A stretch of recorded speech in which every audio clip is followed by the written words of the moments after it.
Ça explique ce que vous dites, au fait, mais au sens symbolique, l'homme est la lampe du dehors et la femme est la lampe du dedans. Là aussi, on est dans, voilà, dans un rapprochement un peu... Alors c'est très compliqué, en fait, parce que cette phrase, par exemple, et j'ai mis très longtemps à la comprendre. C'est très très compliqué. Il y a la maison, et c'est un monde nocturne, mais dans le nocturne, il y a du jour et de la nuit. Voilà. Alors, par exemple, dans les structures, c'est souvent des structures emboîtées où on a, enfin bon, je sais pas expliquer. Allez-y. Non, là, vous êtes vicieux parce que c'est. Non, pas du tout. C'est vous qui avez commencé à l'expliquer. Oui, non, c'est des structures d'emboîtement. C'est-à-dire, il y a une première opposition entre A et B, et ensuite B va se diviser en B1, B2.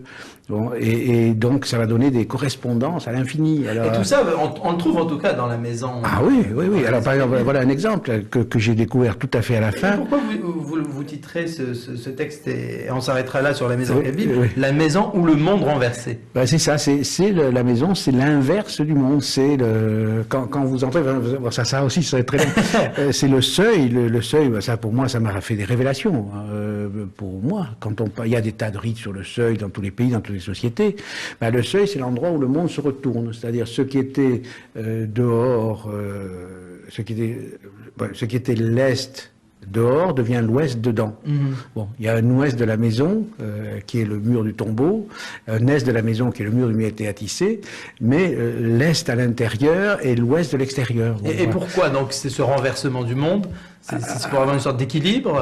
Je ne sais pas si on peut répondre à la question pourquoi. C'est comme ça.